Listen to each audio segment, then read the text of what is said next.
Et donc, je vais quand même vous remercier pour l'invitation. C'est un vrai plaisir de parler dans un congrès d'anesthésie pour une hémostasienne, parce que vous êtes nos interlocuteurs privilégiés, on peut peut-être même dire ici préférés, et donc mes conflits d'intérêts.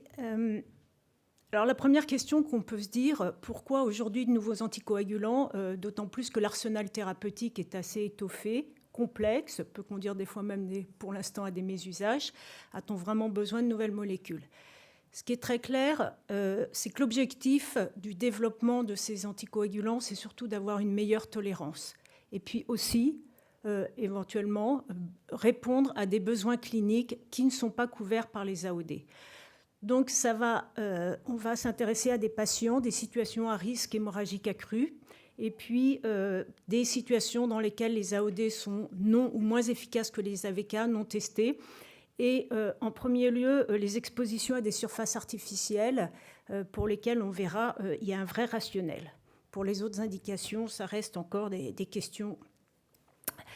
Alors, pour comprendre la place du facteur 11, alors ça vient d'être expliqué, le facteur 11, et place le facteur 11 comme cible thérapeutique. Et donc, il faut revenir à la cascade de coagulation, que je suis sûre vous appréciez tous, et puis vraiment séparer l'hémostase physiologique des phénomènes pathologique de thrombose. Dans l'hémostase physiologique, après une brèche vasculaire, il va y avoir donc activation de la voie du facteur tissulaire qui va conduire à la formation de thrombine et d'un caillot qui va permettre l'arrêt du saignement. Ce caillot va être ensuite stabilisé et consolidé, et ça va mettre en jeu effectivement la voie du facteur 11 et de la phase contact, mais le rôle du facteur 11 dans cette hémostase physiologique est plutôt limité. En revanche, dans des phénomènes pathologiques de thrombose, quelle qu'en soit un peu la situation et le contexte, eh bien là, il va y avoir un rôle important du facteur 11, et notamment via cette boucle, ça a été dit avant, une des façons d'activer le facteur 11, c'est cette boucle de rétroactivation par la thrombine, pour lesquelles qui va être fortement potentialisée, notamment par la présence de polyphosphate plaquettaire lorsqu'il y a une activation plaquettaire, et donc on voit là l'interaction avec les plaquettes. Et donc dans ces phénomènes, pour que le caillot puisse se développer en intraluminal, eh bien le facteur 11 et cette voie d'activation du facteur 11 va être prédominante. Et puis il y a aussi l'activation au contact des surfaces artificielles du facteur 12, et donc de cette voie du facteur 12 et du facteur 11 qui va jouer un rôle important dans la formation de thrombose.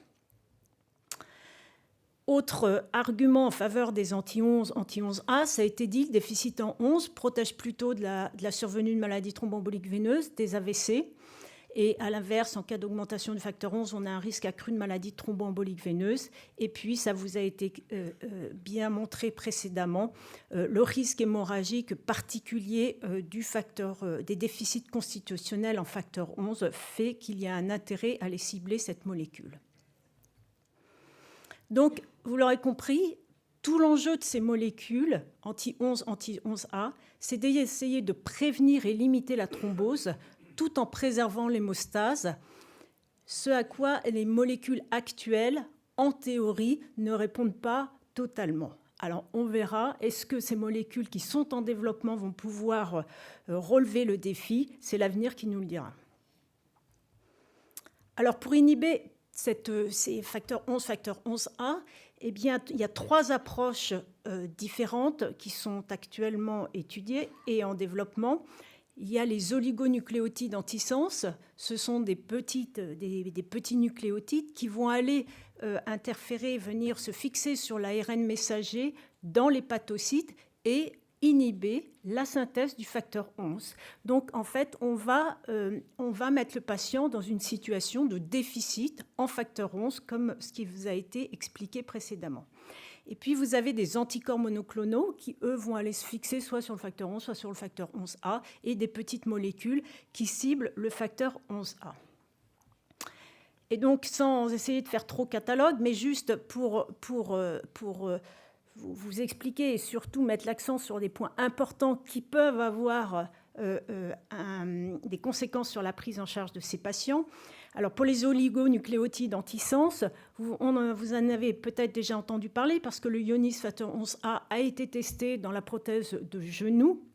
Et puis, il y a une nouvelle molécule qui est le Ionis 11, qui a été légèrement modifiée de façon à ce que la captation hépatocytaire soit plus élevée, la concentration soit plus élevée. Mais leur mécanisme d'action est le même, diminution de la synthèse hépatique.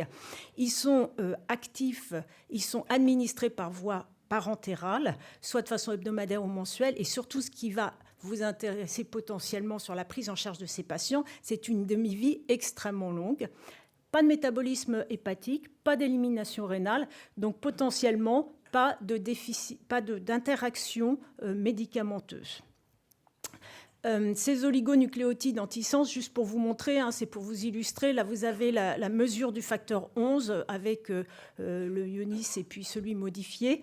On arrive, vous voyez qu'après des injections, alors là il y a eu plusieurs injections, on a une réduction maximale d'environ 75%, donc les patients ont environ 25% au plus bas, et l'effet maximal on l'obtient 2 semaines après les injections, avec un retour à la normale 3 mois. Donc ça perdure 3 mois avec une remontée progressive. Pour les anticorps monoclonaux, 3 molécules sont à l'essai, dont surtout le premier, qui a un mécanisme d'action, il inhibe le site actif du 11 et du 11A. Le second, l'osocimab, inhibe le 11A. Et puis ce dernier, je vous en parle parce qu'il a une particularité, c'est que lui, il conserve l'activation par le facteur, par la thrombine, mais il inhibe l'activation par le 12A. Et donc, il va être ciblé, cet anticorps monoclonal va être ciblé et utilisé plutôt dans toutes les indications où il y a des surfaces artificielles, puisque ça va inhiber l'activation par le 12A. Et donc, ils sont tous administrés par voie parentérale et avec des délais d'action rapides. Et vous voyez des demi-vies qui sont longues. On est sur environ 1 mois de demi-vie. Et puis des métabolistes, là encore, sans doute des interactions médicamenteuses limitées compte tenu de leur métabolisme et leur élimination. Et là, trois schémas qui reprennent l'allongement du TCA après administration unique des 3 molécules dont je viens de vous parler, mais le schéma est équivalent pour les 3, où vous voyez, il y a une montée assez rapide du TCA qui perdure, comme on l'a dit, pendant de nombreux jours, voire mois, et puis, avec les 3 molécules après une administration unique. Enfin, les petites molécules, alors ça se rapproche plus de ce que vous connaissez, rivaroxaban, apixaban. Ce sont des petites molécules anti-11A, actives par voie orale, une demi-vie à peu près équivalente de ce qu'on a avec les AOD, 12-15 heures. Et puis, une métabolisation hépatique, pas beaucoup d'interférences médicamenteuses décrites pour l'instant, pas beaucoup testées non plus, et une élimination rénale limitée, ce qui en fait un intérêt peut-être par rapport à des patients insuffisants rénaux. Et là, un schéma, vous voyez, par rapport au TCA, c'est assez classique par rapport à ce qu'on connaît avec les AOD, donc une augmentation rapide et puis ensuite une élimination sur les 24-36 heures. Alors maintenant que je vous ai tout dit, je vous ai dit ça en théorie, voilà où on en est. En pratique, alors Sophie l'a dit, ces médicaments ne sont pas encore commercialisés, ils sont actuellement à l'étude. Ceci dit, on a tous été confrontés à certains patients, enfin tous, un certain nombre d'entre nous ont été confrontés à des patients qui étaient inclus dans les études. Et puis, ces molécules vont sans doute arriver sur le marché prochainement. Et pour ceux, les plus anciens de cette salle, qui ont connu l'arrivée des AOD, je pense que c'est une très, très bonne idée d'anticiper. Parce que moi, je ne savais plus interpréter un TP-TCA quand les AOD sont arrivés. Et quand l'anesthésiste s'appelait, c'était très compliqué. Et donc, Où en est-on avec ces anti-11A, anti-11A et monitorage? Alors très clairement, il n'y a pas besoin de suivi biologique pour l'adaptation des doses. La question va se poser, est-ce qu'un test biologique peut aider à la prise en charge de situations urgentes? Et là, c'est sûr que quand vous allez nous appeler, quand Anne Gaudier va décrocher son téléphone pour nous demander comment on peut aider, nous, on se doit, en tant qu'hémostasien, de vous donner une réponse claire, si possible intelligente et juste, et surtout rapide. Et c'est là que ça se complique. Parce que dans un monde idéal, avec ces molécules, comme toutes les molécules anticoagulantes, pour pouvoir vous aider dans la prise en charge des patients, il faut avoir des tests fiables qui permettent d'évaluer le niveau d'anticoagulation, exclure la présence d'un anticoagulant en circulation, alors sauf pour les antinucléotides, les antisens, puisqu'ils sont en intra-hépatocytaire, et permettre le diagnostic ou l'exclusion d'une coagulopathie acquise avec des seuils de sécurité et de réversion déterminés. Vous imaginez bien qu'on en est très loin. Alors, qu'est-ce que l'on a pour l'instant à notre disposition? Ce qu'on sait, c'est que ces molécules n'affectent pas le TP. Ce qui est logique, c'est leur mécanisme d'action. Et donc, si un TP est bas avec un traitement par ces molécules, ça n'est pas lié à l'anticoagulant. Le fibrinogène, il y a très peu de données, mais il n'y a aucune raison qu'il soit diminué aussi. Quant au TCA, il est allongé. Il est allongé, et puis évidemment, c'est jamais simple. Ça dépend des réactifs. Et puis, dans les publications que l'on a, l'expression est extrêmement variable et l'interprétation du TCA est assez difficile. Quant au facteur 11, on en a parlé avant. Le facteur 11, il y a un vrai intérêt à aller le mesurer, comme ça a été dit, notamment avec les exclusivement avec les oligonucléotides antisens, puisque ça confère un déficit en facteur 11 avec ces patients. En revanche, avec les deux autres types de molécules, les anticorps monoclonaux, les petites molécules, il n'y a pas de déficit qui est attendu. Donc pas d'intérêt d'aller les mesurer. Il ne vous viendrait pas l'idée, je pense, d'aller mesurer le facteur 10 ou le facteur 2 chez des patients qui sont sous rivaroxaban ou dabigatran, pour les monitorer. Et ben c'est pareil, et d'autant plus que si on mesure, alors là on rentre dans de la cuisine de laboratoire, mais sachez tout de même que si on mesure le facteur 11 avec un anticorps monoclonal, une petite molécule, il peut y avoir des interférences qui fait qu'on peut croire à un faux déficit en facteur 11.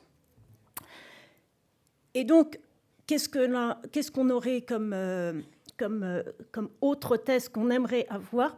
Eh bien, c'est par exemple l'activité anti-11A.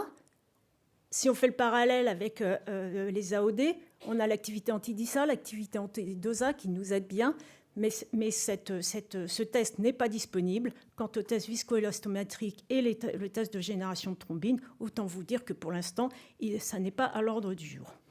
Donc, comment on va vous répondre? Comment on va pouvoir répondre à Anne quand vous allez nous appeler? Eh bien, pour l'instant, on a le TCA. Alors, ce TCA, on aurait pu le mettre dans la session d'avant, vintage. Que reste-t-il du TCA? Ça fait des années qu'on explique, que je passe mon temps à expliquer que le TCA est un test qui ne permet pas de prédire un risque hémorragique, qu'il n'y a pas de relation entre le TCA et le niveau d'anticoagulation. Et là, on revient à ce test, parce que pour l'instant, c'est la seule chose que l'on ait. Puisque vous savez que le TCA, il peut y avoir un allongement non spécifique lorsque non associé à un risque hémorragique dans les déficits en facteur 12 à la phase contact, lors de la présence d'un anticoagulant lupique. Et puis, il peut y avoir aussi un allongement lié à un risque hémorragique. Il peut être raccourci en cas d'inflammation. Donc, comment on s'en sort avec tout ça? Eh bien, la seule chose qu'on peut vous proposer aujourd'hui, c'est si le TCA est normal, ça élimine sans doute un niveau d'anticoagulation élevé ou un niveau de facteur 11 bas. En revanche, s'il est allongé, ça ne permet pas d'évaluer le niveau d'anticoagulation et il reste toujours la question entre l'allongement et le risque hémorragique. Et il reste la mesure du facteur 11 uniquement pour les oligonucléotides antisens. Faut-il encore que le laboratoire dans le centre où vous travaillez le mesure? Et donc, pour conclure, parce que je vais dépasser mon temps, vous avez compris, ce sont des médicaments à mécanisme d'action différents, avec des conséquences sur la prise en charge et situations urgentes. Pour l'instant, on a très peu de données sur des tests. Nous avons une étude en cours à la SFTH qui permettra d'apporter un certain nombre de données pour essayer d'avancer dans la connaissance de ces médicaments. Donc, je voudrais remercier l'ensemble du GIHP, puis plus particulièrement Dominique Lannes et Thomas Lecomte. Merci.